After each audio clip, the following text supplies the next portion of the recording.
ఆంధ్ర తెలంగాణలో తక్కువ ఫీజులతో high quality results ఇస్తున్న ఏకైక సంస్థ తిరుమల్ ఐఏఎస్ ఇన్స్టిట్యూట్. మంచు ఫ్యామిలీ గొడవలో ట్విస్ట్ల మీద ట్విస్టులు చోటు చేసుకుంటున్నాయి. ఇటీవల తిరుపతిలో జరిగిన ఘటన మరొక ముందే మరో వివాదం తెరపైకి వచ్చింది.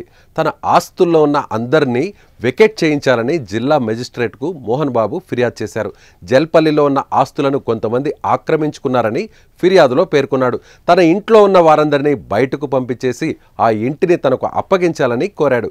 కాగా గత కొన్ని రోజుల నుంచి మోహన్ బాబు తిరుపతిలోనే ఉంటున్నాడు. జల్పల్లిలోని ఇంట్లో భార్య కూతురుతో కలిసి మనోజ్ నివాసం ఉంటున్నాడు. ఈ క్రమంలోనే సీనియర్ సిటిజన్ యాక్ట్ ప్రకారం తన ఆస్తులను స్వాధీనం చేసి ఇవ్వాలని మోహన్ బాబు కోరారు. పోలీసుల దగ్గర నుంచి మోహన్ బాబు ఆస్తులపై నివేదిక తీసుకున్న కలెక్టర్ జల్పల్లిలోని ఇంట్లో ఉంటున్న మనోజ్కు కూడా నోటీసులు ఇచ్చారు. మోహన్ బాబు ఫిర్యాదుతో మనోజ్ రంగారెడ్డి జిల్లా కలెక్టర్కు వెళ్లాడు. అదనపు కలెక్టర్ ప్రతిమా సింగ్ను కలిశారు.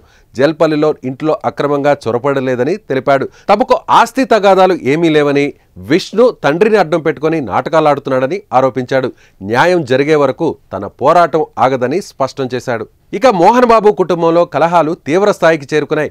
గత కొద్ది రోజులుగా మనోజ్, విష్ణు మధ్య వైరం పెరుగుతూనే వస్తుంది.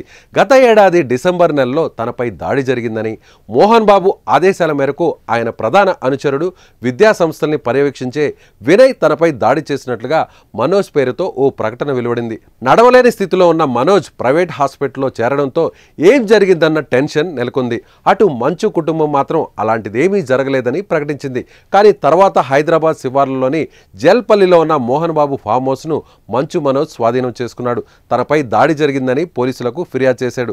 ఆ వెంటనే మోహన్ బాబు అసాంఘిక శక్తుల నుంచి తనకు ప్రాణహాని అని చెప్తూ మనోజ్, మౌనికపై ఫిర్యాదు చేశాడు.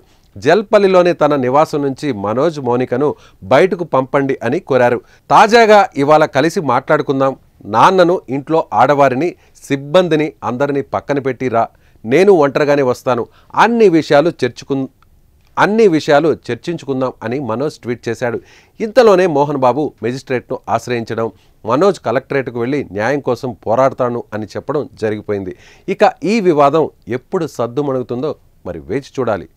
ఈ వివాదంపై మీరేమనుకుంటున్నారో ఖచ్చితంగా మీ అభిప్రాయాన్ని కామెంట్ చేయండి.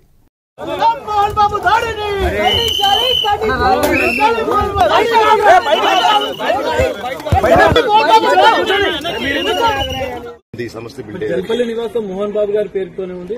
ఇది నా నాన్నగారిని ఎప్పుడు వ్యతిరేకించనండి. ఎందుకంటే ఇది కేవలం మా నాన్నగారిని ముందు తోసి అది వెనకాల నుంచి ఆడే నాటకం.